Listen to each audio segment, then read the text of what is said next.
बायजूस। जहां पर भी ना एडटेक इंडस्ट्री की बात आती है तो बायजूस दुनिया का सबसे ज्यादा वैल्यूड एडटेक कंपनी बना था एक टाइम पे। उनके क्लास करने का तरीका, उनको पढ़ाने का तरीका इस तरीके से स्टूडेंट्स के अंदर में फेमस हो रखा था कि स्टूडेंट्स उनके क्लास को अटेंड करने के लिए स्टेडियम्स तक में अटेंड करने के लिए तैयार रहते थे। लेकिन लाइव सेशन उनका अटेंड करने के लिए this was the kind of madness जो लोगों के बीच में थी। धीरे धीरे करके जब कंपनी बनी एंड व्हेन कोविड हिट, इस कंपनी ने अपना एक इपोक देखा जहां पे वो एक ऐसी कंपनी बन करके निकली जो एडटेक की दुनिया में सबसे ज्यादा वैल्यू थी। और जैसे ही इस तरीके की कोई कंपनी निकलती है ना, वैल्यूअर्स, वीसीज, इन्वेस्टर्स इसके अंदर पैसा डालने के लिए आ जाते हैं। जैसे ही पैसे आने लगे, धीरे धीरे करके गलतियां होनी शुरू हो जाती हैं। हम हमेशा सुनते हैं कि अकाउंटिंग ठीक करो, अपने स्टैंडर्ड्स के हिसाब से बुक्स मेंटेन करो, लेकिन कई बार हमें ये लगता है कि these are all cosmetic things.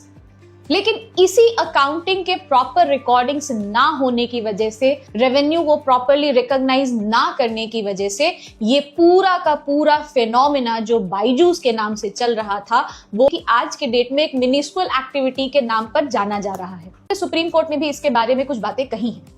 अब आप समझिएगा गलती कहां पर हुई थी।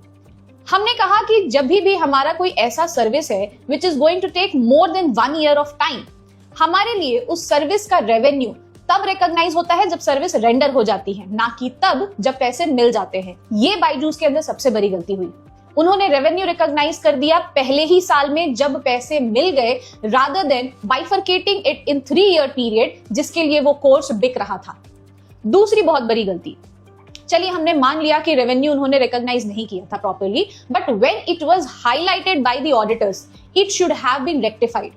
वो भी रेक्टिफिकेशन नहीं हुई and because of this consequently auditor ने भी रेजिग्नेशन दे दिया। और अगर ऑडिटर डेलॉइट जैसी कोई बिग 4 फर्म्स हो और वो रिजाइन करे, there must be something seriously wrong in the company जिसकी वजह से वो रेजिग्नेशन आया होगा। And it raised the red flag among the investors. Revenue recognition से लेकर के उनके सॉफ्टवेयर के नाम पे टैबलेट्स को सेल करने के पूरे प्रोसेस को प्रॉपर डिस्क्लोजर नहीं करने की वजह से इस कंपनी ने अपना डाउनफॉल देखा।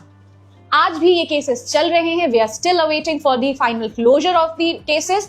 बट जो गलती यहां पर हुई, फाउंडर से कह लीजिए, टॉप मैनेजमेंट से कह लीजिए, वो गलती थी कि आप अपने ऑडिटर्स की नहीं सुन रहे।